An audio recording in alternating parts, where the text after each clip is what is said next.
भगवान ने कहा अच्छा 2 दिन बाद आऊंगा। 2 दिन का कह के गए तो थे पर लौटे नहीं। सवाल खड़ा हुआ कि प्रभु जब आपको आना ही नहीं था तो आपने ये क्यों कहा कि मैं 2 दिन बाद आ जाऊंगा। भगवान से सवाल किसी ने पूछा कि प्रभु क्या आप भी झूठ कहते हैं। भगवान ने कहा नहीं मैं झूठ नहीं कहता। तो आपने तो कहा था मैं 2 दिन बाद गोपियों आपके लिए आऊंगा, आप नहीं आए तो बात तो झूठी हो गई। भगवान ने कहा यदि मैं कह देता कि मैं कभी नहीं आऊंगा तो ये जितनी गोपियां हैं ना मेरे वियोग में मर जाती, मेरे बिना जी ना पाती। तुम ही बताओ मुझे क्या करना चाहिए था। भगवान ने गोपियों से कहा जब भगवान वृंदावन छोड़कर मथुरा जाने लगे ना तो गोपियां रथ के आगे लेट गईं, हमें छोड़कर ना जाओ, हम आपके बिना जी ना पाएंगी। भगवान ने क्या कहा अच्छा मैं 2 दिन बाद आऊंगा, नहीं आए। जब आना नहीं था तो झूठा दिलासा क्यों दिया, क्यों कहा। भगवान ने कहा यदि मैं कह देता कि मैं कभी नहीं आऊंगा तो मेरी गोपियां उसी क्षण प्राण त्याग देती। यदि मैं कह देता कि अब मैं जा रहा हूं, अब मैं वापस नहीं आऊंगा तो ये मेरे वियोग में मर जाती, प्राण त्याग देती। इनके प्राणों की रक्षा करने के लिए मुझे ये कहना पड़ा कि 2 दिन बाद आ जाऊंगा। कम से कम उस इंतजार में ये जीवित तो रहेंगी। यदि इनके जीवन के लिए मुझे ये कहना पड़ा तो बताओ मैंने क्या गलत कहा। कई बार बातें स्थिति को देखकर की जाती है, कई बार बातें स्थिति को देखकर की जाती है। मुझे जो सही लगा मैंने वो किया, पर मेरी गोपियां मुझे बहुत याद कर रही हैं। भगवान को कितना प्रेम करती हैं ये गोपियां आपको पता है। 100 साल तक वियोग रहा, 100 साल तक, 100 साल तक भगवान कह के गए हैं 2 दिन बाद आऊंगा, 100 साल तक नहीं आए। पर गोपियां क्या करती हैं रोज केवल कृष्ण का इंतजार, आंसुओं के साथ। कोई फूल बिछाकर इंतजार करता है, गोपियां सिर्फ आंसू बहा बहा कर इंतजार कर रही हैं। कहा है कि आऊंगा, आएगा जरूर, विश्वास है। एक दिन भगवान द्वारिका से कुरुक्षेत्र जा रहे थे। ये तब की बात है जब भगवान को वृंदावन छोड़े 100 वर्ष हो गया था।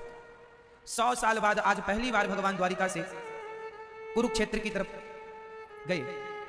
महाभारत के युद्ध के बाद ये कुरुक्षेत्र जब भगवान गए, संयोगवश वहां यशोदा मैया, नंद बाबा और गोपियां ब्रजवासी भी वहां पर स्नान करने के लिए गए थे कुरुक्षेत्र। उस जमाने का सबसे बड़ा तीर्थ कुरुक्षेत्र था, वहां स्नान करने गए। तो उस मेले में जब खबर लगी कि कृष्ण भी आए हैं, मानो मां यशोदा को तो जैसे डूबते को तिनके का सहारा मिल जाए, उसी तरह यशोदा मां को, गोपियों को, ग्वाल वालों को मेरा कन्हैया आया है। कन्हैया कितने साल बाद? 100 साल बाद। अब 100 साल बाद देखेंगे कि मेरा कन्हैया कैसा है। अब कैसा होगा। श्याम सुंदर को पता चला कि मेरी मां यशोदा यहां आई हैं। भगवान मां से मिलने गए। आज जब मां यशोदा ने श्याम सुंदर को देखा, मां की आंखें बस गोविंद को देखने के लिए ही खुली थी। और जैसे ही श्याम सुंदर ने मां को देखा, मां के चरणों में गिर पड़े। मां ने उठाकर श्याम सुंदर को हृदय से लगाया। नंद बाबा ने बहुत लाड़ लड़ाया। भगवान के मित्र मिल गए, भगवान के सारे सखाओं ने मिलकर बड़ी शिकायत की, कन्हैया तू बदल गया, तू हमारा वो मित्र नहीं है जिससे हम प्रेम करते थे, तू बदल गया। रोने लगे सारे। भगवान ने सबको गले लगाकर समझाया, प्रेम किया। गोपियां भी पधारी थी। श्याम सुंदर गोपियों से मिलने के लिए गए और जैसे ही सखियों से मिलना हुआ, जब ललिता मिली, श्याम सुंदर को देखकर उसने नजरें चुरा ली, देखा नहीं। विशाखा मिली, वो भी कन्हैया को देखकर नजरें फेरती हुई आगे बढ़ गई। मानो उनकी फेरी हुई नजर कुछ कह रही थी। वो इस सारे की बात थी, मानो वो ये कहना चाहती थी कि कन्हैया क्या तुमसे प्रेम करना हमारा ये निर्णय गलत था? क्या प्रेम करने वालों के साथ तुम ऐसा करते हो? बताओ फिर तुमसे प्रेम करेगा कौन? कुछ ना कह करके भी वो सखियां सब कुछ कहने लगे। श्याम सुंदर बढ़ने लगे उन सखियों की ओर। भगवान श्री कृष्ण की पत्नी 16,108 पत्नियां जो थीं वो भी गई हैं, उन्हें भी लेकर श्याम सुंदर गए थे। भगवान बढ़ने लगे गोपियों की ओर। किसी से पूछा क्या हमारी राधा रानी भी आई हैं? हाँ, आपकी राधा भी आई है। कहाँ है? सीधे चले जाओ। श्याम सुंदर राधा रानी से मिलने के लिए सखियों ने दौड़ दौड़ करके बताया, अरे राधा, श्याम सुंदर आए हैं, कन्हैया आए हैं। राधा रानी ने सुन तो लिया पर कोई उत्तर नहीं दिया। श्याम सुंदर उस ओर चले जिस तरफ श्याम सुंदर श्री राधा रानी विराजमान थी। चलते चलते चलते सारी सखियों से भेंट करते हुए श्याम सुंदर कभी राधा, कभी ललिता से, कभी विशाखा से, कभी चंपकलता, कभी तुंग विद्या, कभी सुलेखा से मिलते हुए सब जब श्याम सुंदर श्री राधा रानी के सामने जाकर खड़े हुए, आंखों में आंसू भरकर श्री राधा रानी केवल बैठकर कुछ सोच रही थी। एक किनारे पर राधा रानी बैठी थी, नजरें कहीं थी, कुछ सोच रही थी, आंखों में आंसू बार बार भर रहे हैं और छलक छलक करके उनके आंखों के आंसू उनकी गोद में जाकर के गिर रहे हैं। श्याम सुंदर का मन तो हो रहा था कि इन बहते हुए आंसुओं को मैं अपनी अंजलि में थाम लूं, इन नेत्रों के अमृत को पी लूं, पर क्या करें, कन्हैया को डर लग रहा था। क्या कहेंगी राधा रानी, क्या भाव होगा उनका हमारे लिए, क्या व्यवहार होगा उनका हमारे लिए। यही तो कहेंगे कि तुम बड़े निष्ठुर हो, बड़े निर्दयी हो। कन्हैया ने कहा, एक बार राधा मेरे से बात करेगी तो मैं मना लूंगा, मैं समझाऊंगा, मेरी राधा मान जाएगी। कन्हैया चुपचाप खड़े हैं, राधा रानी की आंखों में आंसू थे। तभी श्री राधा रानी की ललिता नाम की सखी ने कहा, राधा, कन्हैया आए हैं तुमसे मिलने के लिए। राधा रानी ने अपने नेत्रों के आंसुओं को पोंछकर हल्की सी नजर को उठाते हुए उस तरफ देखा जिस तरफ से कन्हैया आए थे। नजरें झुकाते हुए धीरे से कहा, आओ द्वारिकाधीश। एक आसन उठा करके राधा रानी ने अपने आगे बिछा दी, बैठो द्वारिकाधीश। श्याम सुंदर को यह बात ऐसे लगी जैसे किसी ने उनकी तरफ पहाड़ फेंक करके, पत्थर नहीं पहाड़ फेंक करके मारा हो। जो राधा रानी सदा गोविंद को कन्हैया कन्हैया कहकर बुलाया करती थी, आज वो उन्हें द्वारिकाधीश कहकर के पुकार रही हैं, आओ द्वारिकाधीश। श्याम सुंदर ने कहा, राधा, कम से कम तुम तो हमें द्वारिकाधीश ना कहो। क्यों, क्या तुम द्वारिकाधीश नहीं हो गए? क्या तुम द्वारिका के राजा नहीं हो गए? अब तुम हमारे वो कन्हैया रहे ही कहां जिस कन्हैया से हमने प्रेम किया था। अब तो तुम राजा हो गए हो, तुम्हारी अपनी प्रजा है, तुम्हारा अपना राज्य है, व्यस्त हो तुम। तुम्हें कहां फुर्सत है हमें देखने की, हमारा हाल पूछने की। कन्हैया, एक बात कहूं? हाँ हाँ कहो। तुम भले ही द्वारिका के राजा हो गए हो, पहले तुम छोटे थे, अब बड़े हो गए हो, लेकिन याद रखना, आने वाले युग में जब लोग तुम्हें याद करेंगे ना, तो द्वारिका वाले कृष्ण से तुम्हारी पहचान ना होगी। मैंने सुना है तुमने विवाह बहुत किए हैं, पर एक बात कहूं गोविंद, हाँ, तुम्हारी पहचान द्वारिका वाले कृष्ण से नहीं। जब जब दुनिया सुनना चाहेगी तो द्वारिका वाले कृष्ण की कथा नहीं, वृंदावन वाले कृष्ण की कथा सुनना चाहिए। क्योंकि तुम्हारे वृंदावन वाले कृष्ण में जो तुम्हारे हृदय में प्रेम है, ये दुनिया आने वाले युग में वो लोग तुम्हारे इस प्रेम को सुनना चाहेंगे, तुम्हारे हृदय के प्रेम को देखना चाहेंगे, प्रेम को पूजना चाहेंगे। कन्हैया, तुम केवल 10.5 वर्ष वृंदावन रहे हो, सिर्फ 10.5 वर्ष। बाकी बचे हुए 125 वर्ष की लीला की गोविंद ने धरती पर। 125 वर्ष में आप 10.5 वर्ष निकाल दो, बाकी के जितने साल हैं या तो भगवान मथुरा रहे या तो भगवान द्वारिका रहे। आज पूरी भागवत, पूरी कथा यदि भरी है तो भगवान के वो 125 वर्ष से सिर्फ 10.5 वर्ष की उस लीला को कहा और सुना जाता है, जो लीला वृंदावन गोकुल में गोविंद ने की है। हे द्वारिकाधीश, विवाह तुमने भले इतने किए हों, तुम्हारी पत्नियां भले 16,108 हों, लेकिन आने वाले युगों में जब कोई तुम्हारा मंदिर बनाएगा ना, तो तुम्हारे बगल में तुम्हारी वो 16,108 पत्नियां ना बिठाएंगे। गोविंद, तुम हमारे प्रेम को भले भूल जाओ, युगों युगों तक ये दुनिया हमारे प्रेम को नहीं भूलेगी। इसलिए तुम्हारे सास मंदिर में तुम्हारी 16,108 पत्नियों को नहीं, मुझ राधा रानी को लोग खड़ा करेंगे। और सिर्फ इसलिए कि जिस राधा ने तुमसे प्रेम किया था, तुमने उन्हें छोड़ दिया कन्हैया।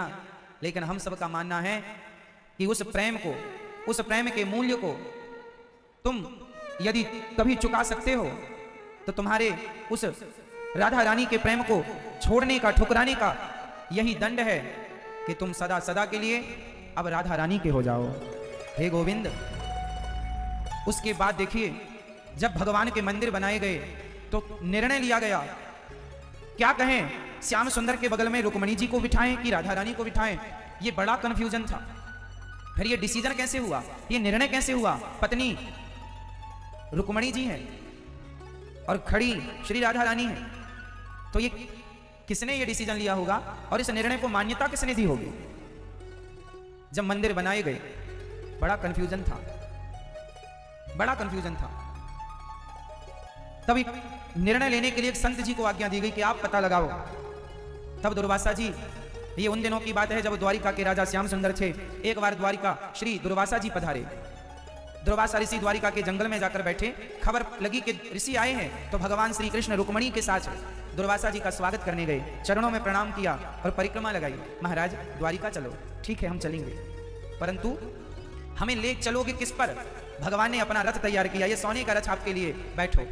दुर्वासा जी रथ पर बैठ गए। दुर्वासा जी ने कहा हमें लेकर चलोगे तो एक शर्त है। क्या? इस रथ के घोड़ों को खोल दो और इस रथ पर घोड़े की जगह कन्हैया तुम और रुक्मणी जी तुम दोनों लग जाओ। अब रथ को बैलों से, घोड़ों से मुक्त किया गया, घोड़े छोड़ दिए गए। अब गुरु जी की आज्ञा है। दुर्वासा जी बड़े क्रोधी संत हैं। एक तरफ रुक्मणी जी को खड़ा किया, एक तरफ श्याम सुंदर को, और भगवान बैल बनकर, रथ घोड़ा बनकर चल पड़े उस रथ को लेकर। चलते चलते चलते जंगल से जब थोड़ी दूर आए तो रुक्मणी मैया को बड़ी प्यास लगी। हे प्रभु मैं थक गई हूं, बड़ी प्यास लगी है, हमें पानी तो पिलवाओ। भगवान ने चरणों का प्रहार किया तो चरण गंगा प्रकट हो गई। रुक्मणी जी ने उस चरण अमृत को पिया, गर्मी शांत हुई, प्यास बुझी, और जैसे ही रुक्मणी मैया ने जल पिया, दुर्वासा जी बोल पड़े, रुक्मणी जी प्यास तुम्हें लगी तो क्या प्यास हमें नहीं लगी? क्या प्यास श्याम सुंदर को नहीं लगी? प्यास के कारण तुम कन्हैया को भूल गई, हमें भूल गई। धन्य है वो राधा रानी। एक बार श्याम सुंदर के माथे पर दर्द हुआ। नारद जी से कहा जाओ कोई भक्त अपने चरणों की धूली हमें दे दे और हम उस धूल को माथे पर लगाएंगे तो यह दर्द मिट जाएगा। नारद जी सारे भक्तों के पास गए, कोई भक्त ना मिला। क्या वृंदावन गए हो? नहीं। जाओ। वृंदावन जब आए तो गोपियों ने पूछा हमारे श्याम सुंदर कैसे हैं? बोले सिर में बहुत दर्द है। कैसे ठीक होगा? कोई भक्त अपने चरण धूली दे दे तो ठीक हो जाएगा। अच्छा। गोपियों ने अपना दुपट्टा बिछाकर ब्रज रज भर भर के कोटरियों में दी। नारद जी ने कहा तुम्हें डर नहीं लगता? डर किस बात का? अरे तुम अपने चरणों की धूली भगवान के माथे के लिए दे रही हो, तुम्हें नरक जाना पड़ेगा। गोपियां बोली महाराज एक जन्म क्यों, दो जन्म क्यों? जन्म जन्म के लिए नरक में रहना पड़े तो मैं नरक रह लूंगी, पर पल भर के लिए गोविंद को भूल जाना और उनके दर्द को देखना ये मेरे से नहीं होगा। उनके रत्ती भर जरा से दर्द के लिए यदि मैं नरक जाऊं तो मैं नरक जा सकती हूं, पर गोविंद को दर्द है ये बर्दाश्त नहीं कर सकती। संतों ने कहा देखो एक वो गोपियां हैं, 100 साल तक राधा रानी से श्याम सुंदर ने कहा कि हम 2 दिन बाद आएंगे, तुम हमारा इंतजार करना। इंतजार करती रही, पुकारती रही, गोविंद का स्मरण ना छोड़ा। ना खाती हैं भरपेट, ना पीती हैं, सिर्फ गोविंद को याद करती हैं। रुक्मणी जी को जरा सी प्यास लगी तो उस प्यास में कन्हैया को भूल गई। ये तक नहीं कहा कि प्रभु पहले आप ग्रहण कर लो फिर मैं पानी पीऊंगी, आप भी तो प्यासे होंगे, आप भी तो थक गए होंगे। नहीं, जिन्होंने जरा सी प्यास में कन्हैया को भुला दिया।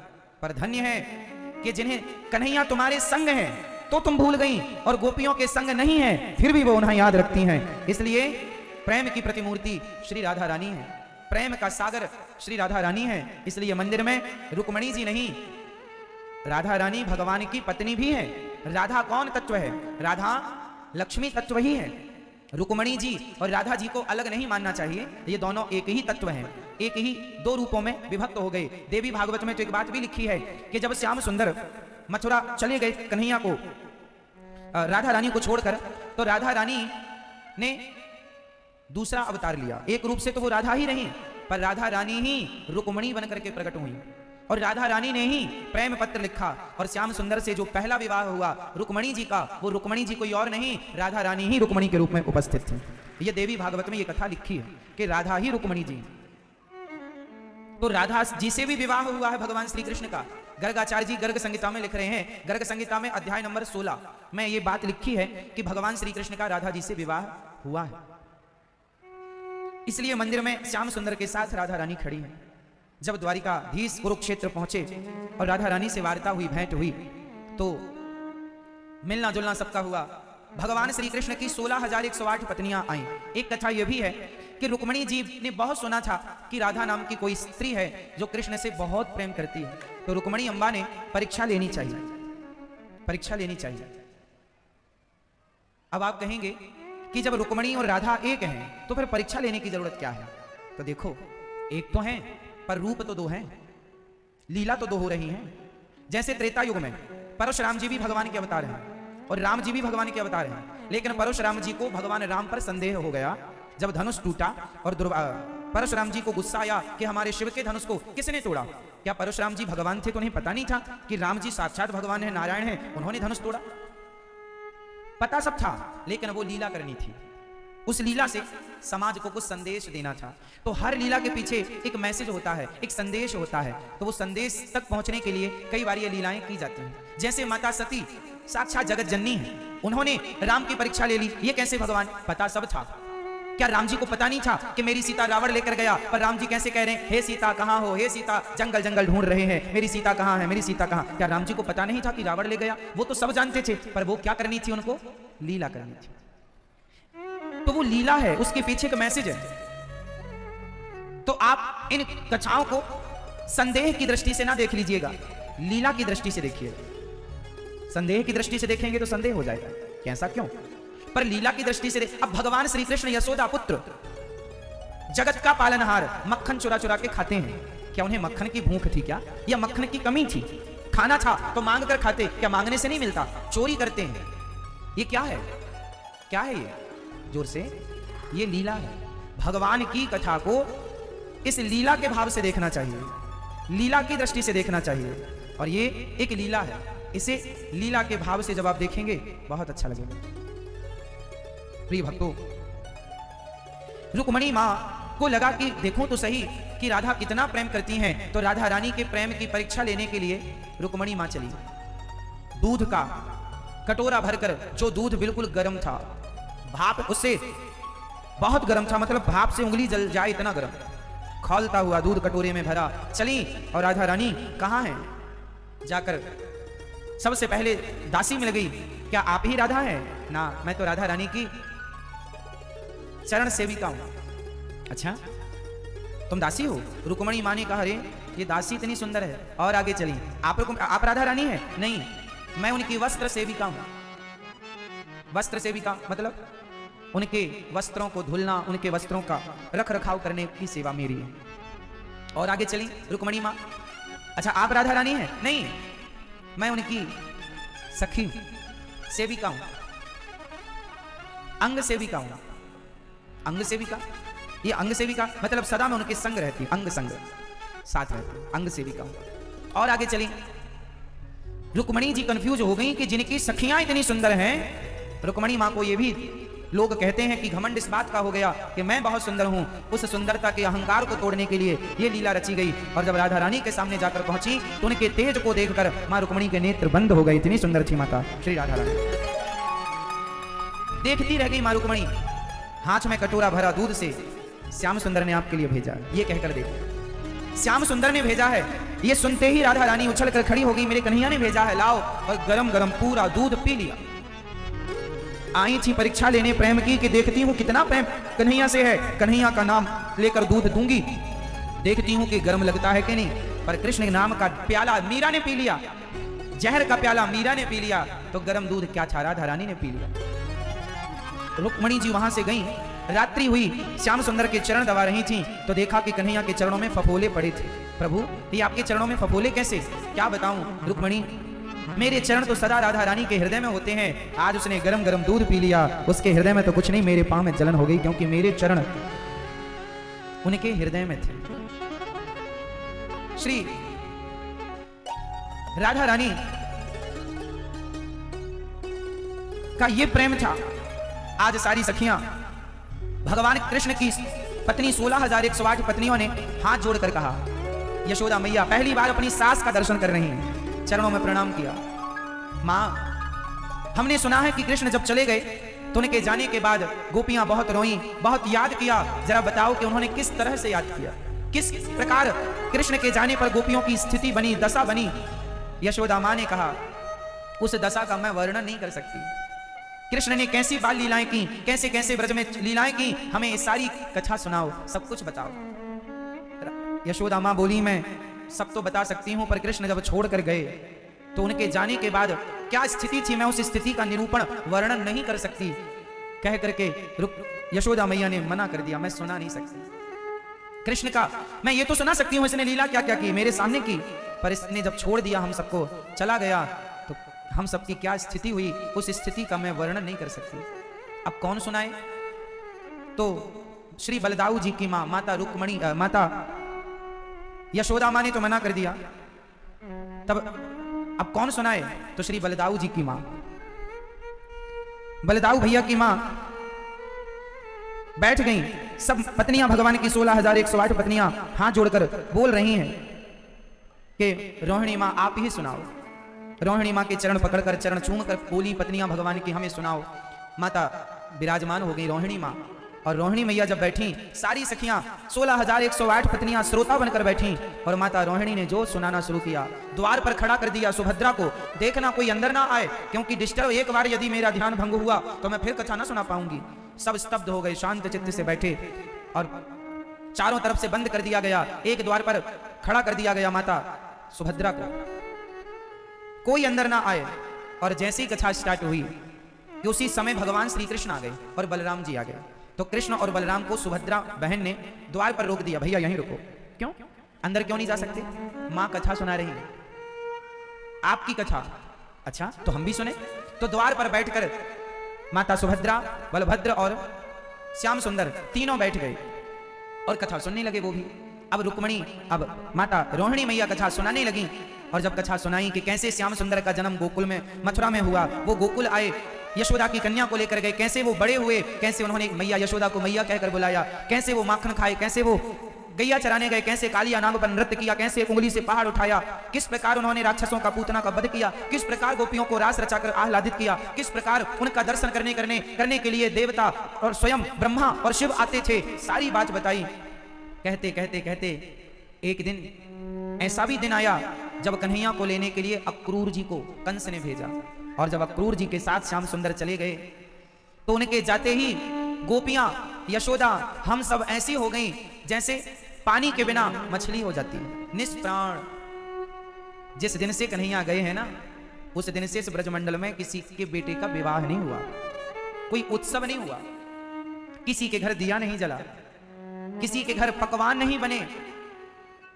बस हर दिन एक ही आवाज थी, क्या कन्हैया 2 दिन का कह के गए, क्या आ गए, क्या आ गए, क्या आ गए।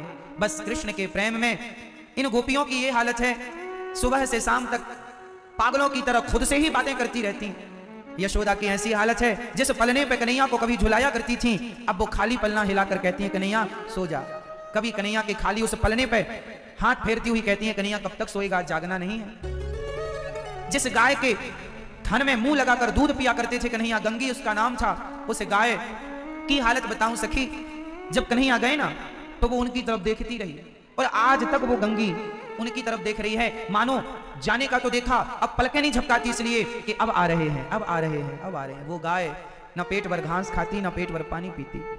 श्याम सुंदर के बिना वो डाली, जो आंगन की चिड़िया डाली पर बैठकर चहका करती थी, आज वो चिड़िया अपनी आंखों से केवल आंसू बहाती है। क्या बताऊं, माता रोहिणी श्याम सुंदर जब गए तो गोपियों की हालत कह कह के रोने लगी, उस प्रेम को याद करने लगी। कृष्ण के बिना गोपियों की क्या स्थिति थी। जब ये बात अभी, अच्छा कन्हैया को पता नहीं था कि मेरी गोपियां मुझे कितना याद कर रही हैं। आज पहली बार जब रोहिणी मां से अपनी कथा सुनी श्याम सुंदर ने, तो भगवान की पत्नियों को उस कथा ने कितना प्रभावित किया वो तो अलग विषय है, लेकिन जो भगवान की बहन थी सुभद्रा, बलराम जी और स्वयं भगवान श्री कृष्ण, इन तीनों को कथा ने इतना प्रभावित किया कि भगवान श्री कृष्ण का तो शरीर उस प्रेम में जैसे अधिक ताप होने से लोहा पिघलकर पानी हो जाता है, अधिक गर्मी से, अधिक ताप से सोना पिघलकर पानी हो जाता है, उसी प्रकार उस अधिक प्रेमाग्नि में उस अधिक प्रेम के अधिक विरह अग्नि में, विरह की अग्नि में श्याम सुंदर उस प्रेम की अग्नि में जलने लगे और भगवान का शरीर पिघलकर पानी होने लगा। भगवान की रोते रोते आंसू नहीं निकले। भगवान ने जब सुना कि मेरी गोपियों ने मुझे इतना याद किया है, मेरे जाने के बाद उन्होंने अन्य जल त्याग दिया, सिर्फ मेरा नाम, मेरे नाम के आश्रित रह गई, केवल मेरे नाम के आश्रित रह गई। और जब ये बात सुनी खुद कन्हैया ने, तो आंखों से आंसू नहीं बहे, आंखें ही पानी बनकर के बहने लग गई, पिघल गई वो आंखें। हाथ पानी बनकर पिघलने लगे, पांव पिघल गए, मुख अधर सब पिघलने लगे। भगवान का ये शरीर पूरा पिघलकर पानी होता, तब तक नारद जी वहां पर प्रकट हो गए। उस चलती कथा को रुकवाया। मां रुको, कुछ ना कहो, कुछ ना कहो। क्यों? आप कहोगी तो देखो क्या हो गया। क्या हुआ नारद जी? देखो कन्हैया को क्या हुआ। मां उठ कर गई, यशोदा मां उठ कर गई, सबने देखा भगवान के शरीर पिघल रहा था। जाकर मैया रोहिणी मैया ने कहा कन्हैया ये क्या हुआ। मां यशोदा बोली लल्ला ये क्या हुआ कन्हैया। भगवान ने रोते हुए कहा मैं सदा सदा के लिए ऋणी हो गया, इस प्रेम का मैं ऋणी हो गया, और इस प्रेम का मूल्य अब मैं कैसे चुकाऊं मां। अरे जाओ कोई वैद्य को बुलाओ, कन्हैया का उपचार कराओ। कैसे उपचार होगा? कन्हैया ने कहा मेरा कोई उपचार नहीं है, मैं अब ऐसे ही रहूंगा। अरे तुम्हारी आंखें नहीं है कन्हैया, ये आंखों को क्या हो गया, तुम्हारे हाथों को क्या हो गया। मां श्याम सुंदर ने दोनों हाथ यूं आगे बढ़ाए, आधे आधे हाथ गायब हो गए, उंगलियां पंजे बह गए पानी बनकर, हाथ आगे बढ़ गए, मानो गोपियों के ऋण को चुकाने के लिए हाथ पसारे खड़े हैं। गोपियों मेरे हृदय से लग जाओ, मैं तुम्हारा ऋणी हो गया, मैं तुम्हारा ऋणी हो गया। यूं हाथ बढ़ाए खड़े थे। मैया बोली कैसे इलाज होगा? नहीं मां मुझे इलाज ही नहीं कराना, मैं यूं ही रहूंगा। जब तक मैं अपनी गोपियों के इस प्रेम के ऋण को नहीं चुका देता, मैं ऐसे ही रहूंगा। तो ऐसे कैसे रहोगे? मेरा एक रूप आज से ऐसा ही रहेगा। तब से भगवान श्री जगन्नाथ जी, भगवान का वही पहला शरीर स्वरूप जगन्नाथ भगवान के नाम से जाना जाता है। प्रेम की निशानी है भगवान श्री जगन्नाथ जी। हाथ पसारे खड़े, मैंने तुम्हारे लिए तो हाथ पसार लिया, तुम ही नहीं आते मेरे पास, मैं क्या करूं। भगवान तो अपने भक्तों को हाथ पसार के बुला ही रहे हैं। सुभद्रा माँ की भी यही हालत थी और बलदाऊ भैया की। तीनों आज जगन्नाथपुरी में जगन्नाथ भगवान के नाम से जाने जाते हैं। जब भगवान की लीला पूरी हो गई और भगवान श्री कृष्ण अपनी लीला पूरी करके जब धराधाम को छोड़कर जाने लगे, तो भगवान के जाते ही शरीर का अंतिम संस्कार किया गया अर्जुन के द्वारा।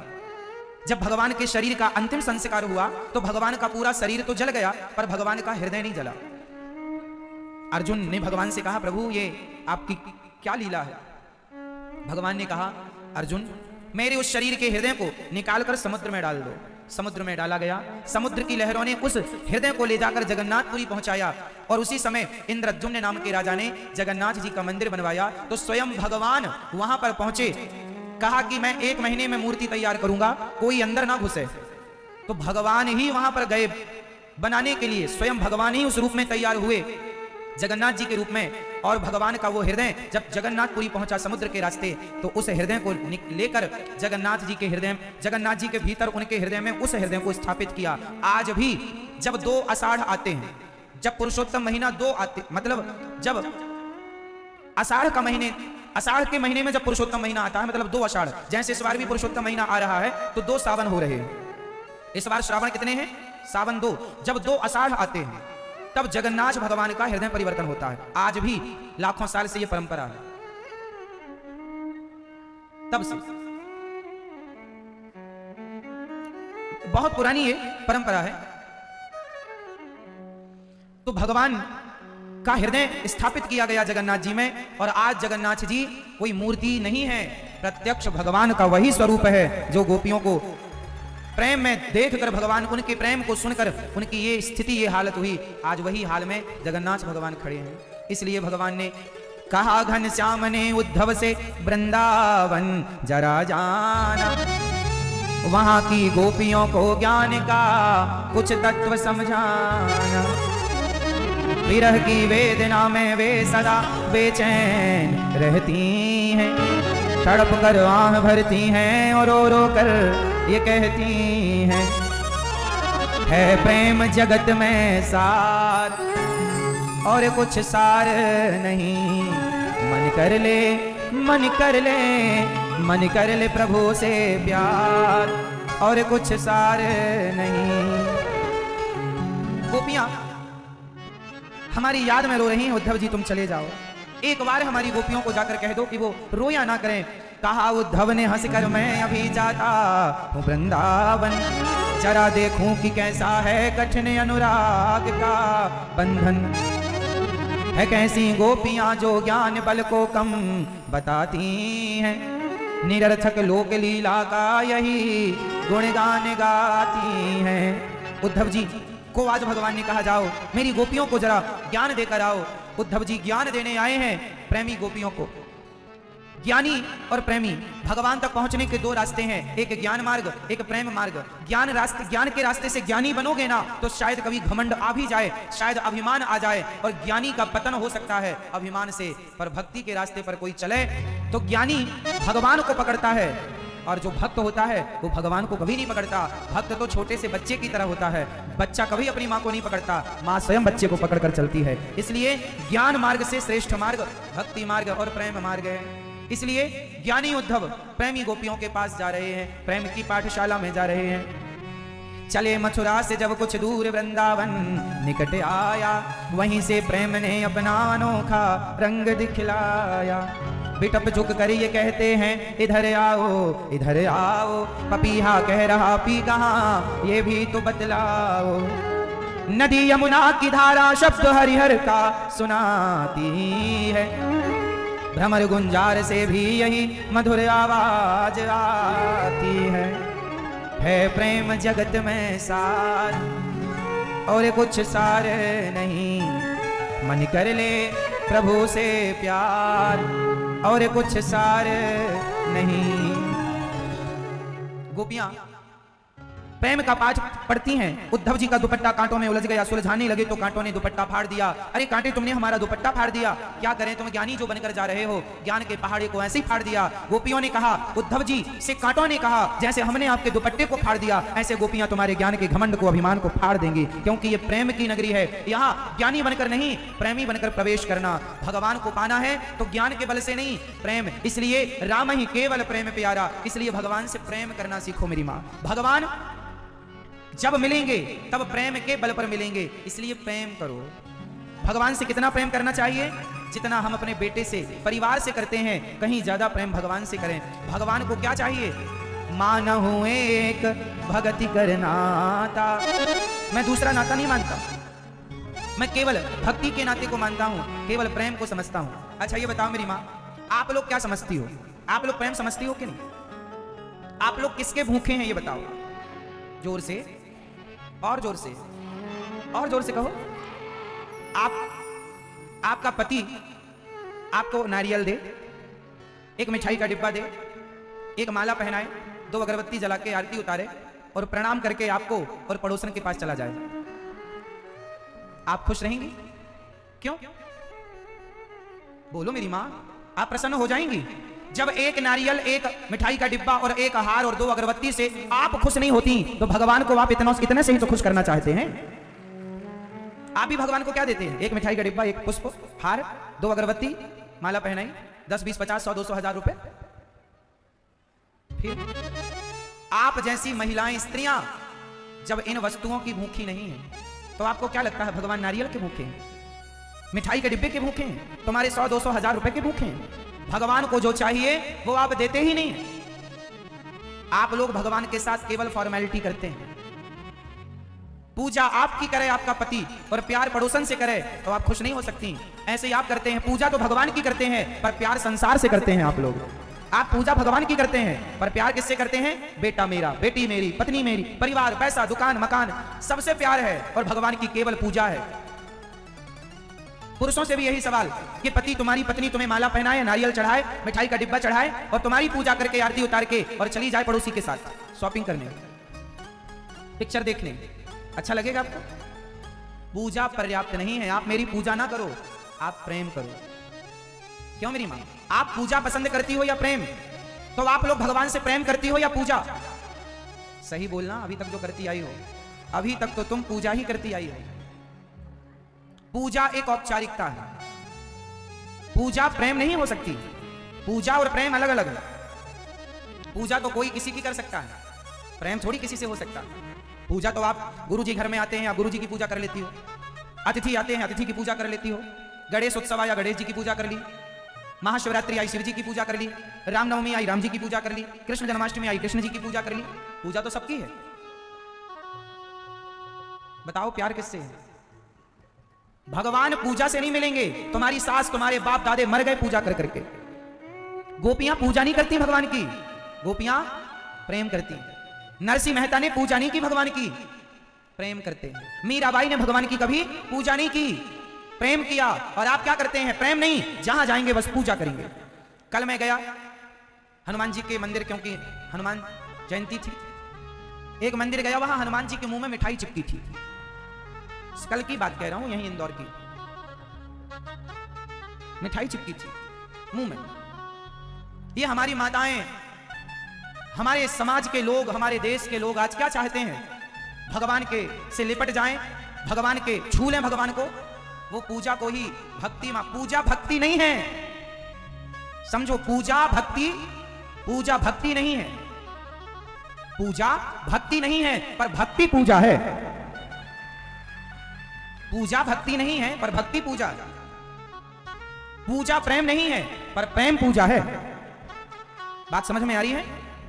नहीं आएगी जल्दी से, क्योंकि तुम्हें बस नारियल ही दिखता है, मिठाई का डिब्बा। खुद को खाना हो तो महंगी मिठाई खरीदेगी मैया, और भगवान को चढ़ाना है तो भाई 100 रुपए किलो वाली दे दे। और खुद को खाना है तो 500 रुपए किलो वाली। भगवान ने कब कहा कि तुम हमें मिठाई चढ़ाओ? भगवान ने कब कहा कि तुम हमें नारियल चढ़ाओ? भगवान ने कब कहा कि तुम हमें कपड़े चढ़ाओ? कब कहा कि पैसा चढ़ाओ? कब कहा कि सोना चांदी चढ़ाओ? चढ़ाना ही है तो वस्तु नहीं, अपने आप को उठाओ और अपने आप को भगवान के चरणों में समर्पित कर दो। अपने आप को समर्पित करो। मैं अपने आप को समर्पित करने आया हूं। तो आज से पूजा नहीं, प्रेम। क्या करेंगे भगवान से? आपका पति आपसे क्या चाहता है? पूजा या प्रेम? आपका बेटा आपसे क्या चाहता है? जब आपका बेटा रोए तो आप बेटे को बिठाओ, माला पहनाओ, मिठाई का डिब्बा रखो, अगरबत्ती जलाओ, बेटे की आरती उतारो। बेटे को तुम्हारी आरती से मतलब नहीं है, उसे तो जल्दी दूध पिलाओ, उसे तो जल्दी गोद में लो। अब कोई बेटा माँ के लिए मचल रहा हो, रो रहा हो, और माँ उसको माला पहनाए और आरती करे, बताओ उस आरती से खुश होगा?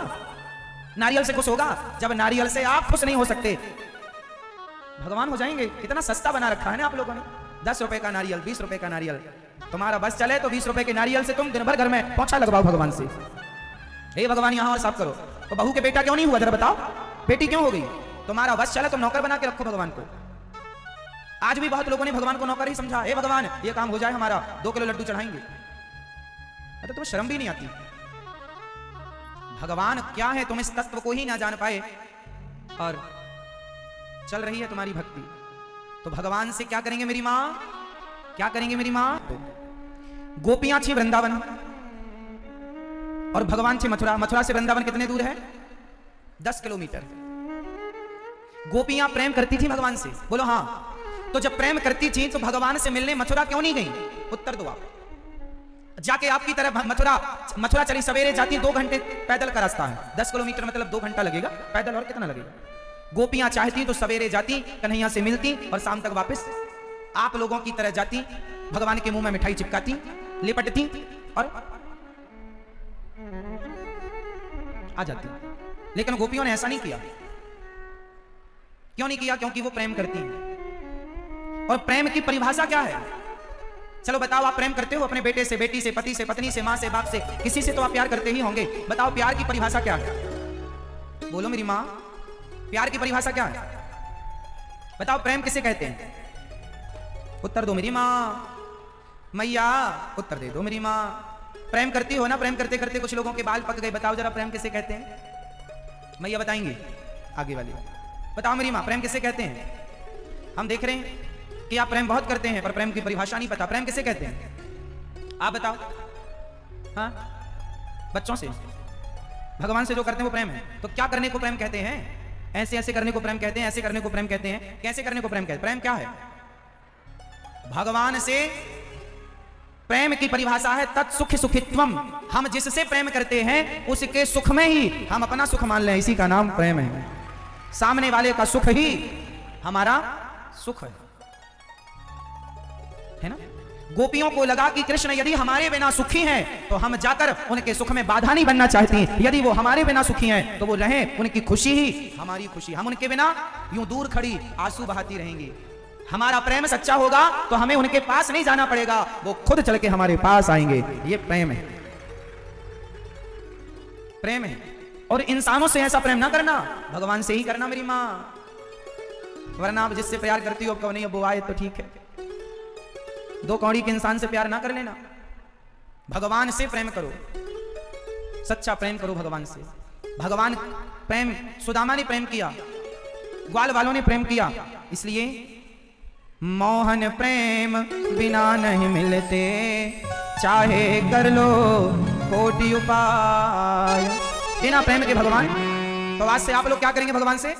सिर्फ प्रेम। बाकी फिर जो आप है, प्रेम है तो छिलके भी खाते हैं, प्रेम है तो झूठे बेर भी खाते हैं, और प्रेम नहीं है तो दुर्योधन के 56 भोग भी छोड़ देते हैं। प्रेम करिए ठाकुर जी से। पूजा बहुत कर ली आप लोगों ने, पूजा बहुत हो गई, प्रेम। उद्धव के ज्ञान का टुकड़ा टुकड़ा हो गया, उनके ज्ञान के पहाड़ी का। गोपियों के प्रेम के आगे उद्धव की एक ना चली। ब्रज रज में लौट कर, ब्रज रज में लौट कर यमुना जल कर पान, राधे राधे रटत ही या तन सो निकले प्राण।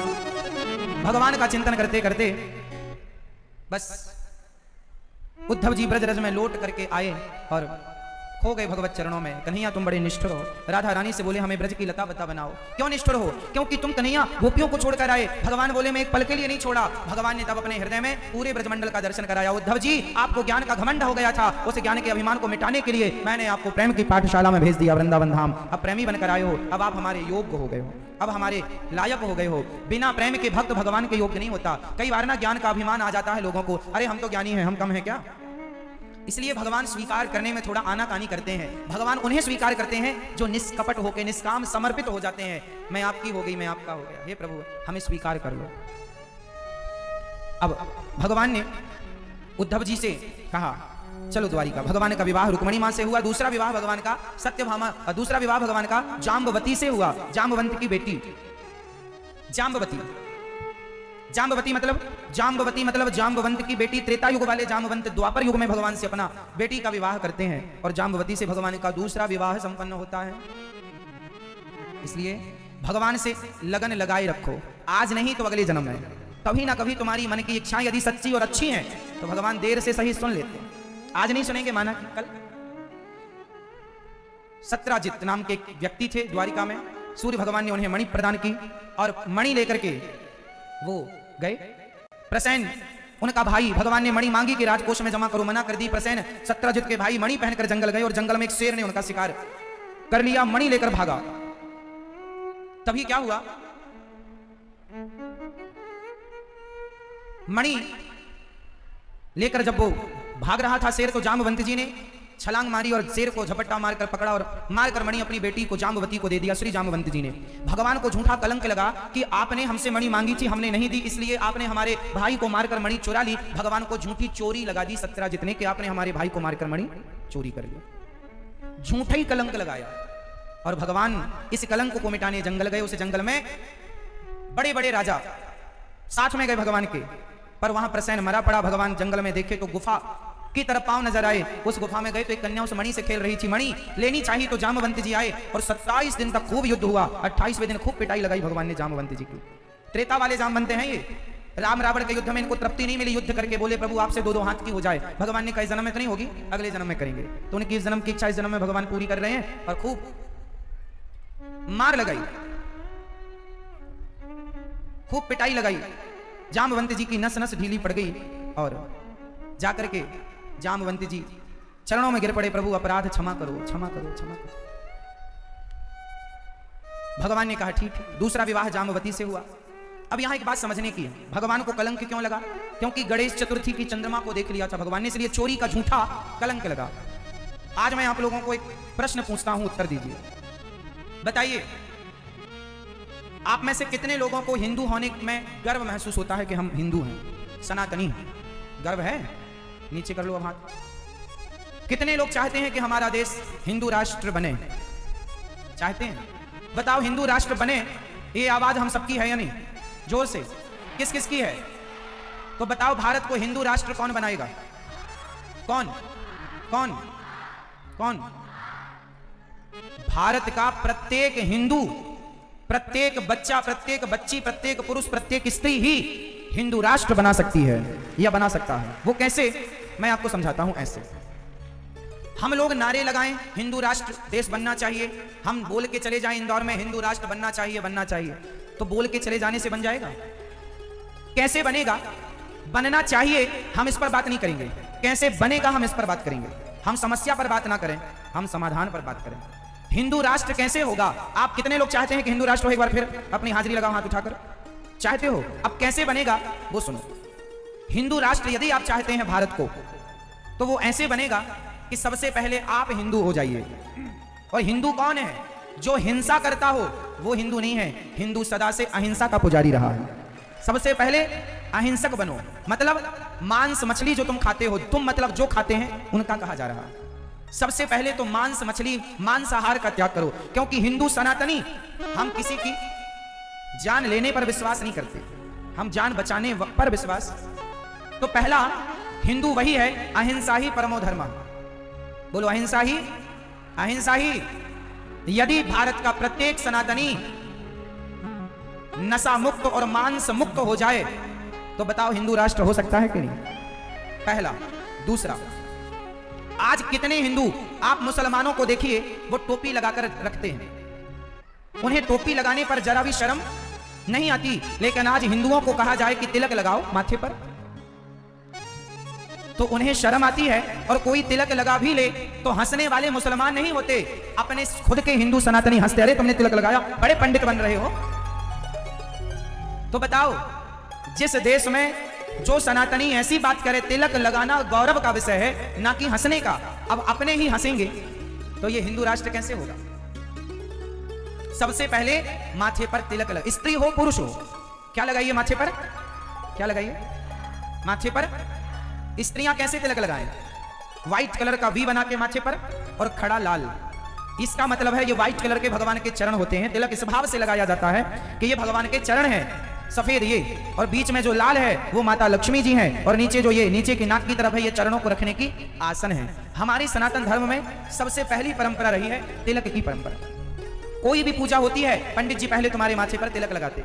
तिलक इसलिए लगाते हैं क्योंकि तुम लगाते नहीं हो, तो पंडित जी लगाते हैं। यदि लगाओ तो जरूरत नहीं है, तो तिलक लगाओ। माथे पर क्या लगाएंगे? जोर से।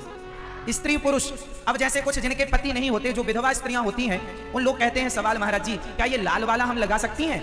अरे मांग में लगाने का नहीं कह रहे हैं, माथे पर तो लगा ही सकते हैं। तुम्हारा खून भी तो लाल है, क्या पति के जाने के बाद लाल रंग से परहेज हो जाता है? ये कितनी कुप्रथा है कि लोग तिलक इसलिए नहीं लगाते कि अब तो हम विधवा हैं, पति नहीं है, कैसे लगाएं?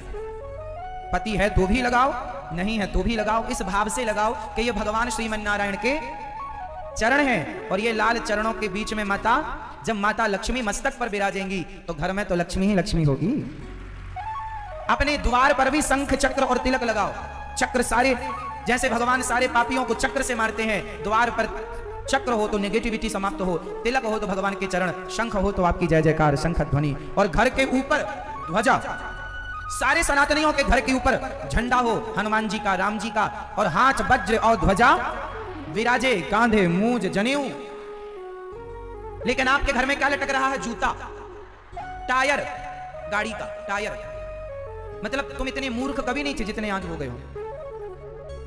घर के ऊपर जूता, तुम्हारा बेटा दुल्हा बने और दुल्हा बनने के बाद उसको माला पहनाओ जूते की, अच्छा लगेगा? तो इतना बड़ा घर बनाया और जूते पहना दिए उसको। घर में भगवान भी रहते हैं, तुम भी रहते हो, और उस घर को क्या पहना रखा है? जूता। कहां? अरे जूता पांव में भी पहनाते तो समझ में आता, खोपड़ी में जूता, सिर में, छत में जूता, हाँ या ना? बोलो सही है मेरी मां? तो आपने पहना रखा जूता। इसलिए तुम हिंदू हो, थोड़ा बुद्धिमान बनो, सनातनी हो, तुम्हारे पास वेद हैं, पुराण हैं, सबसे प्राचीन, सबसे अद्भुत ज्ञान तुम्हारे पास है। लेकिन आज तुम ही उस ज्ञान के मोहताज हो, एक एक ज्ञान के तुम मोहताज हो। तुम्हारे पास ज्ञान का सागर है, विश्व गुरु रहा है भारत, लेकिन आज वही जरा जरा से ज्ञान की भीख मांग रहा है।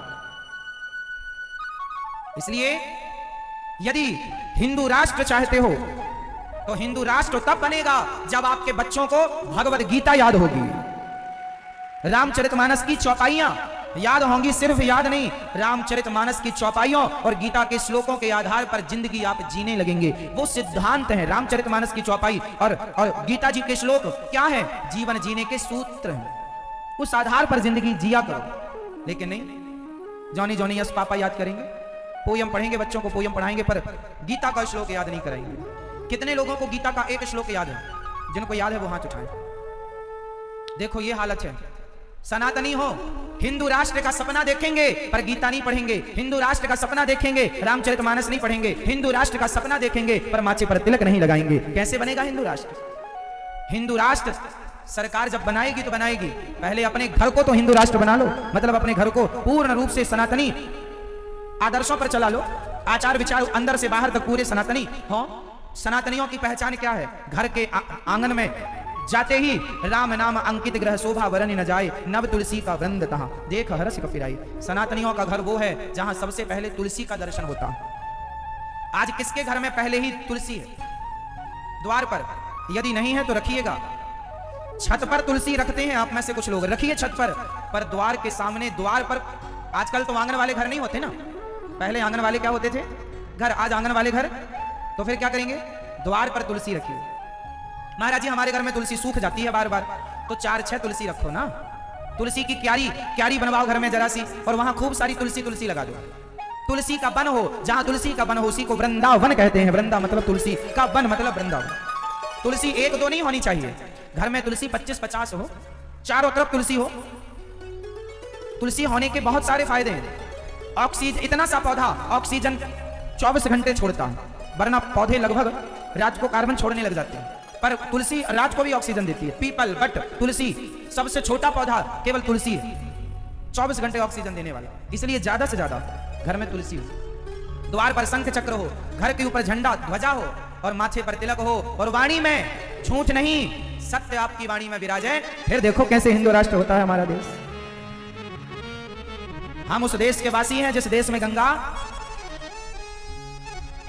हाँ गंगा तो बह रही है। क्या धर्म नहीं बह सकता? क्या सत्य और सदाचार नहीं बह सकता? हम उस देश के वासी हैं जिस देश में सत्य रहता है, धर्म रहता है, आचार विचार रहते हैं। तो ये सारी चीजें आपके पहले थीं, पर आप इन चीजों को नकारते चले गए। अपनी संस्कृति का पालन हम खुद नहीं करते, गीता ना पढ़ते ना बच्चों को पढ़ाते। तो संस्कार इंग्लिश से नहीं आएंगे। इंग्लिश जितने देश हैं, पश्चिमी जितने देश हैं, इंग्लिश बोलने वाले अधिकांश पश्चिमी देश हैं। इंग्लिश कहां से आई? इंग्लैंड से। इंग्लिश कहां से आई? इंग्लैंड से। अब इंग्लिश जिस देश की भाषा है उस देश का कल्चर देख लो। इंग्लैंड जैसे पश्चिमी देशों में 18 साल की लड़की होते ही, 18 साल का लड़का होते ही अपने माँ बाप को छोड़कर चला जाता है आजादी से जिंदगी जीने। जो लड़की मिले उसके संग, जो लड़का मिले उसके संग। जैसे हमारे यहाँ कुत्ता कुतिया नहीं होते, कुत्ता बड़ा हो गया तो इस मोहल्ले की कुतियों को परेशान करना, उस मोहल्ले के जाके परेशान करना। ऐसे ही वहां का कल्चर, मजाक नहीं कर रहे हैं, वहां का कल्चर है ये। 18 साल के हो गए मतलब आजाद, जाओ तुम्हें जो मिले उसके साथ रहो। कुत्तों की तरह, सुअर की तरह जिंदगी। लिविंग क्या है? यही तो है। जो मन करे वहां जाओ, जहां मन करे उसके। लेकिन हमारा संस्कार ऐसा नहीं। हमारे यहाँ तो लड़की लड़का बड़ा होता है तो सबसे पहले पाणी ग्रहण संस्कार होता है, विवाह के संस्कार में बांध दिया जाता है बच्चों को। ये तुम्हारी पत्नी है, ये तुम्हारा पति है, इसके संग तुम्हें जीना और मरना, जीने मरने की कसम। ये संस्कार हमारे हैं। एक पत्नी के सिवाय दूसरी पत्नी पे, दूसरी औरत पे नजर नहीं रखना, एक पुरुष के अतिरिक्त दूसरे पुरुष पर नजर नहीं रखना। ये संस्कार भारत के सिवा दुनिया में और कहीं क्यों हो तो जरा मुझे बताओ। विदेशों में कोई महिला विधवा नहीं होती, बताओ क्यों? क्योंकि उसका पति मरते ही नहीं, मर जाए तो दूसरा कर लेती है, वो मर जाए तो तीसरा जिंदाबाद, तीसरा मरे चौथा जिंदाबाद, इसलिए वहां कोई विधवा नहीं होता। और हमारे यहाँ पति मर जाए तो उसी की विधवा रह के जिंदगी गुजार लेती है। अब बताओ वो कल्चर सही है जो एक पुरुष मर जाए तो दूसरा, दूसरा मरे तीसरा, तीसरा मरे चौथा, वो कल्चर सही है? या उसकी विधवा रह के जिंदगी गुजार देना और भगवान में मन लगाना, ये कल्चर सही है? जोर से बताओ, कौन सी स्त्रियां पसंद है आपको? भारत की वो स्त्रियां जो अपने पति के बाद परमेश्वर में मन लगाती हैं और भोग विलास से मन हटाकर भगवान में मन लगा देती हैं, या वो जो पति के मरने के बाद अपने इच्छाओं की पूर्ति के लिए अन्य पुरुषों का वर्ण करती हैं? वो तुम इंग्लिश पढ़ो, इंग्लिश जानो, इंग्लिश बोलो, गलत नहीं है, भाषा है, सीखो, पर इंग्लिश की संस्कृति हमारे देश में फिट बैठती नहीं है। आजकल के बच्चे इंग्लिश पढ़ते हैं तो इंग्लिश वाले संस्कार आ रहे हैं, माँ बाप का कोई सम्मान नहीं। पहले पांव पड़े जाते थे, अब घुटने पड़े जाते हैं। बोलो हाँ। कैसे हिंदू राष्ट्र बनेगा?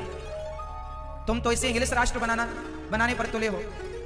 जय श्रीमन नारायण, जय श्री कृष्णा, राधे राधे, जय श्री सीताराम नहीं, good morning, good afternoon, good evening, good night. क्या मतलब है इसका? जय श्रीमन नारायण, जय श्री कृष्णा, राधे राधे, ये बोलना है। लेकिन आपको तो इंग्लिश बोलना बुरा नहीं है, बोलिए, बात कीजिए, इंग्लिश का ज्ञान होना बुरा नहीं है, पर आपकी सामान्य भाषा में इंग्लिश घुस जाए। हमारे यहाँ चाची है, मौसी है, बुआ है, बताओ इंग्लिश में चाची को क्या कहते हैं? आंटी। मौसी को क्या कहते हैं? आंटी। बुआ को क्या कहते हैं? ऐसी इंग्लिश है जिसके पास रिश्तों को कहने के लिए शब्द नहीं है, क्योंकि इंग्लिश देशों में ना बुआ होती है ना मौसी होती है, वहां रिश्तों की कोई कीमत नहीं है, कोई वैल्यू नहीं है। वो भोग प्रधान देश है, वहां सिर्फ भोग के लिए लोग होते हैं। भोग भोगे, अपना खाओ पियो, सुअर का मांस खाओ, भोगी बनो। हमारी धरती गंगा की धरती है, यमुना की। यहाँ अपने मन को भोगों से हटाना सिखाया जाता है, वहां भोगों में लगाना सिखाया जाता है। हमारे यहाँ मन से इच्छाएं समाप्त करने का कहा जाता है, वहां इच्छाएं बढ़ाने के लिए कैप्सूल खाए जाते हैं। वहां इच्छाओं को और तीव्र करने के लिए दवाइयां खाई जाती हैं, पर हमारे यहाँ मन से इच्छाओं को खत्म करने का उपदेश दिया जाता है। इंग्लिश देश और भारत देश की तुलना हो सकती है? लोग कहते हैं भारत देश गरीब है, America, Japan, London, Paris, England ये बड़े अमीर देश हैं। एक सज्जन ने हमसे कहा, महाराज जी आप कहते हो पूजा करो, आप कहते हो आध्यात्म से जुड़ो, यदि तुम्हारे भगवान इतने पावरफुल हैं तो तुम्हारा देश इतना गरीब क्यों है? अमेरिका, जापान, इंग्लैंड इत्यादि देश बहुत रईस हैं। हमने कहा तुमने रईसी पहचानी ही नहीं। आज मैं आपसे एक सवाल पूछ रहा हूं, आप बताना, आपके हिसाब से रईस कौन है, अमीर कौन है? जरा मुझे बताओ, मैं सवाल कर रहा हूं, सुन लो फिर बताना। अमीरी की जरा मुझे पहचान बताना, परिभाषा बताना। सुनो, एक वो व्यक्ति है जिसके पास खाने को रोटी नहीं है, उसका गुजारा नहीं हो रहा है, तो किसी आदमी ने कहा स्त्री से कि तेरे खाने का गुजारा नहीं है, तेरे बच्चे भूखे मर रहे हैं, तो एक काम कर, तू अपने देह का व्यापार क्यों नहीं शुरू कर लेती? शरीर को बेचेगी तो तुझे पैसे मिल जाएंगे, तेरे बच्चों का पालन हो जाएगा।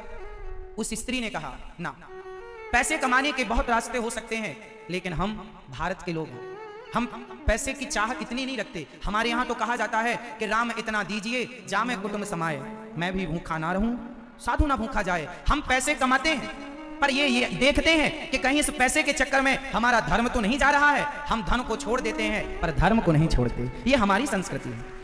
भारत के लोगों के पास धन नहीं है, ये सही है। धन था, डाकुओं ने चुरा लिया। सोने की चिड़िया अमेरिका को नहीं कहा जाता था, भारत को कहा जाता था। अब डाकू यहीं आए, चुरा के ले गए, तो हम क्या करें? हमारे देश में पत्नियां मजदूरी कर लेती हैं, बर्तन चौका कर लेती हैं दूसरे के घर का, लेकिन अपने शरीर पर किसी प्रकार का, किसी पुरुष का स्पर्श नहीं चाहती। चरित्र की कमजोर नहीं है हमारी बहन बेटियां, माताएं। हमारे देश की स्त्री, पुरुष पति मर जाए जवानी में तो उसकी विधवा रहकर पूरी जवानी बुढ़ापा गुजार देगी, पर किसी और पुरुष के साथ मन नहीं लगाएगी। यदि आज भी ऐसी स्त्रियां कहीं हैं तो सिर्फ भारत में। एक तरफ चरित्र है, एक तरफ संस्कार है और एक तरफ पैसा है। आपके हिसाब से अमीर कौन है? चरित्रवान लोग अमीर होते हैं। चरित्र मेरे पास है, एक के पास चरित्र है, एक के पास पैसा है। बताओ आप किसे बड़ा मानेंगे, पैसे वाले को या चरित्र वाले को? जोर से तो बताओ। दुनिया, भारत को छोड़कर दुनिया के लोगों के पास पैसा होगा, चरित्र नहीं होगा। हमारे यहाँ तो राम चरित्र सुनवे कौन रसिया, राम लखन सीता मन। यहाँ चरित्र की पूजा है, राम की पूजा नहीं है, राम के चरित्र की। राम चरित्र मानस पढ़ी जाती है, यहाँ चरित्र पढ़े जाते हैं, यहाँ चरित्र गाए जाते हैं, यहाँ चरित्र सुने और सुनाए जाते हैं। यहाँ धन सुना और सुनाया नहीं जाता। हमारे यहाँ पैसे वाले बहुत लोग, बड़े बड़े लोग हैं, पर हम लोग पैसे वालों की कथा नहीं सुनाते। जंगल में रहने वाले राम की कथा सुनाते हैं। राम और रावण दोनों में पैसे वाला कौन था? बताओ जोर से, पैसे वाला कौन था? लेकिन रावण का चरित्र नहीं है, राम जी का चरित्र है, क्योंकि राम के पास धर्म था, रावण के पास पैसा था। वही है, देश में धर्म है, विदेशों में पैसा है। अब आप देख लो बड़ा कौन है। अब आप पैसे से तुलना करेंगे तो भारत के लोग गरीब दिखेंगे, ये सही है, पर चरित्र की बात करेंगे तो दुनिया के चरित्र से भारत का चरित्र तब भी श्रेष्ठ था, आज भी श्रेष्ठ है और आगे भी। अब आपकी बुद्धि है कि आप पैसों से चरित्र को तौलते हैं या चरित्र को चरित्र से तौल कर देखते हैं। क्यों मेरी मां? तो विदेशों में भारत में ये अंतर है। इसलिए आपको ये, अरे मैं भी अमेरिका जैसा हो जाऊं, मैं भी इंग्लैंड के जैसे लोगों जैसा ना। वहां की महिलाओं की तुम नकल क्यों करती हो मेरी मां? उनकी नकल तुम करोगी तो बीजू को लगोगी। हमारी माताएं नकल कर करके और बिगाड़ लिया अपने स्वरूप और स्वभाव को। तुम लिपस्टिक लगाती हो, लिपस्टिक होंठों में कम लगती है, दांत में ज्यादा लग जाती है। तुम भारत की महिला हो, तुम जैसी हो वैसे ही अच्छी हो, नेचुरल ब्यूटी आपकी सुंदर, आप बहुत अच्छी हो। आपको आता जाता है नहीं, लेकिन पोतना है, देखना सबकी तरह करेंगे, भले नहीं बनता करेंगे। तो करने के चक्कर में उनको उनकी तरह रहने दो, आप अपनी तरह रहो। सबकी नकल कैसे हो सकती है? एक बात बताओ, शेर, बिल्ली, कुत्ता, कछुआ और मछली, इन पांचों को एक लाइन में खड़ा करो और पांचों से कहो पेड़ पर चढ़ के उतरो। बताओ कौन चढ़ लेगा, कौन नहीं चढ़ेगा? बाकी तो सारे शायद चढ़ जाएं, कौन नहीं चढ़ पाएगा? मछली तो सोच के ही मर जाएगी। तो क्या सब चीजें सबके लिए हैं? उत्तर देना। पेड़ पर चढ़ना बिल्ली के लिए पॉसिबल है, चीता के लिए पॉसिबल है, पर मछली के लिए? अच्छा, पानी में रहना मछली के लिए संभव है, पर शेर के लिए नहीं, बिल्ली के लिए नहीं, कुत्ता के लिए नहीं, हाँ या ना? नाले में रहना सुअर के लिए पॉसिबल है, पर आप नाले में एक मछली को डाल दो, जहां दलदल हो, जहां सुअर बैठता है, उस गंदगी में डाल दो। सब चीजें सबके लिए नहीं है, समझो, सब चीजें सबके लिए। आपके लिए जो चीज है, हम भारत के लोग हैं, हमारी भारतीय संस्कृति हमारे लिए सूट करती है। यहाँ का खान पान, रहन सहन, बोल चाल, यहाँ के आचरण व्यवहार, हमें यहाँ का सब ठीक लगता है। हमें इंग्लैंड का ठीक नहीं लगेगा, इंग्लैंड का कल्चर आपको ठीक नहीं लगेगा, और आपका कल्चर इंग्लैंड वाले सूट नहीं होगा उनको। अच्छा, इंग्लैंड की महिलाएं आज तो साड़ी पहनने लग गई हैं। जब इंग्लैंड की महिलाएं साड़ी पहनती हैं ना, तो वो और भी अच्छी लगती हैं। आज देख लो, जब वो मांग भरती हैं, जब वो आपकी तरह मेहंदी रचाती हैं, तो वो और भी सुंदर लगती हैं। लेकिन जब आप उनकी तरह जरा जरा से कपड़े पहनती हो, तो आप अच्छी लगती हो। साड़ी में विदेशी महिलाएं अच्छी लगती हैं, सभ्य लगती हैं। अभी वृंदावन आना, वहां एक मंदिर है, हरे कृष्ण मंदिर, वहां सैकड़ों की संख्या में वृंदावन में बहुत सारे अंग्रेज रहते हैं, पति पत्नी रहते हैं, बच्चे वहीं पढ़ते हैं। गोरे लोग तिलक लगाते हैं, तुमसे अच्छा तुलसी की माला पहनती हैं महिलाएं, और तो ठीक है। एक महिला का इंटरव्यू मैंने सुना, विदेशी, उसका इंटरव्यू मेरे पास रखा है, आप कहेंगे तो सुना दूंगा। उस महिला ने कहा था कि मैं इंग्लैंड की हूं, इंग्लिश महिला है वो, लेकिन वो रामचरितमानस पढ़ती है, गीता पढ़ती है, रामनवमी कृष्ण जन्माष्टमी का उत्सव मनाती है, और अपने इंग्लैंड में जाकर सरकारी स्कूल में संस्कृत पढ़ाती है। अपने देश में जाकर यहाँ आती है वृंदावन, यहाँ शिक्षा पाती है और जाके सिखाती है वहां सरकारी स्कूल इंग्लैंड के। उसने स्वयं कहा, विदेशों में भगवान के मंदिर बड़े बड़े हैं, प्रभात फेरियां लगती हैं सवेरे 4 बजे से, और तुम 8 बजे सो के उठते हो और सवेरे उठते ही कहते हो हिंदू राष्ट्र होना चाहिए, हिंदू राष्ट्र। विदेशों में प्रभात फेरियां लगती हैं सवेरे 4 बजे से, हरे कृष्ण कृष्ण कृष्ण हरे हरे, हरे राम राम राम हरे हरे, श्रीमन नारायण की ध्वनियां गूंज रही हैं वहां, और यहां सवेरे से शाम तक बस मुन्नी बदनाम हुई चल रहा है। हाँ या ना मेरी माँ? आज विदेशी आते हैं, आकर हिंदू बन जाते हैं, राम नाम की जपते माला भक्ति में रम जाते हैं। धरा ये जिस पर घूम रही, हम उसी केंद्र के बिंदु हैं, गर्व से कहो हम हिंदू हैं, हम हिंदू। तो आप में से कितने लोग आज से ही माथे पर तिलक लगाएंगे? बच्चों को, बेटा बेटी सबको तिलक, घर के ऊपर झंडे की स्थापना करेंगे, द्वार पर शंख चक्र लगाएंगे और तुलसी लगाएंगे ज्यादा, और अपने बच्चों को गीता और रामचरितमानस पढ़ाएंगे। कौन कौन पढ़ाओ? फिर देखो, 5 साल अपने बच्चों को मेरे कहे अनुसार संस्कार दे दो, 6वें महीने में गली गली से आवाज आएगी कि ये हिंदू राष्ट्र अब बनाने की नहीं, बन चुका। सरकार बाद में मोहर लगा देगी। तुम तैयारी करो। ये बताओ, सरकार कब आती है? सड़क जब बनके तैयार हो जाती है तब सरकार आती है। सर मोदी जी आते हैं, ओपनिंग कर देते हैं, ओवर ब्रिज बन गए हैं, आए। अब तुम्हारे यहां मेट्रो बन रही है, इंदौर में मेट्रो बन रही है, खंबा गाड़ने थोड़ी आएगा कोई, कॉलम खड़े करने थोड़ी आएगा। जब बन के तैयार हो जाएगी तब हरी झंडी। हाँ, तो पहले तुम अपनी नींव तो तैयार कर लो। जब तैयारी तुम कर लोगे, सनातन धर्म को बढ़ा करके हिंदू राष्ट्र की मोहर लग जाएगी बाद में। तैयारियां तो शुरू करो। तो कितने लोग तैयारी में लगेंगे? आज से करोगे तैयारी, लगाओगे तिलक? देखो मेरे नौजवान दोस्त भाई खड़े हैं, पर माथे पर तिलक नहीं है। क्यों नहीं है? मुसलमान भाई खड़े होते हैं, टोपी लगा के खड़े होते हैं, तुम तिलक नहीं लगाते हो। तुम पैंट शर्ट पहनते हो। बताओ तुम्हारे दादाजी, तुम्हारे नाना जी क्या पहनते थे? धोती, और धोती कांच लगाकर। तुमसे नहीं आती कांच लगाकर पहनना। बताओ भारतीय पहनावा क्या है? पैंट शर्ट या धोती कुर्ता? महाराणा प्रताप वीर शिवाजी ने क्या पहनकर युद्ध लड़ा था? फिर अरे रोज नहीं, संडे के संडे नियम बनाओ कि अपने बेटों को, पति को, ससुर को, सबको निवेदन करो कि इस हफ्ते में एक दिन तो कम से कम धोती कुर्ता पहन के मॉल जाओ, दुकानों में जाओ, सड़क पे जहां जाओ धोती कुर्ता पहनकर एक दिन तो पहनो मेरे दोस्तों। संस्कृति, संस्कार, धोती रो रही है, कहां चले गए मुझे पहनने वाले, कहां चले गए वो दादा और नाना, रो रही है मेरी मां। तो कितने लोग मेरी बात पर ध्यान दे रहे हैं? पहनोगे धोती मेरे नौजवान भाइयों? हाँ या ना बोल दो, बस हम समझ लेंगे। मेरी मां, पहनोगे धोती? मैया, छोरा को पहनाया करो धोती कुर्ता और तिलक। स्कूलों में कम से कम एक दिन का ये यूनिफॉर्म होना चाहिए। अरे भारत के स्कूल हैं तो एक दिन तो भारतीय पोशाक होनी चाहिए, एक दिन तो भारत का पहनावा हो। आज सारे बच्चे धोती कुर्ता तिलक लगाकर स्कूल आएंगे, फिर देखो हिंदू राष्ट्र कैसे बनता है। तुम तैयारी कर लो। तो कितने लोग तैयारी कर लेंगे? आज से तैयारी में लगेंगे। मेट्रो की ओपनिंग होते होते मार लग जाए हिंदू राष्ट्र की, आप तैयारी कर लो। बोलिए भारत माता की, भारत माता की, हिंदू राष्ट्र की, हिंदू राष्ट्र की, गौ माता की। गाय की सेवा भी इसमें ऐड कर लेना। हिंदुओं को चाहिए गाय की सेवा, हिंदू राष्ट्र बनेगा। पर आप तैयारी शुरू करो। भगवान ने दूसरा विवाह किया जाम्बवंती की बेटी जाम्बवती से। तीसरा विवाह भगवान का हुआ सत्यभामा से। चौथा यमुना से। पांचवा मित्रविंदा। छठवा सत्या। सातवां भद्रा। आठवां लक्ष्मणा। भामासुर नाम का एक दैत्य था जिसने 16,100 कन्याओं को बंदी बना रखा था। उन कन्याओं को बंदी बनाकर भामासुर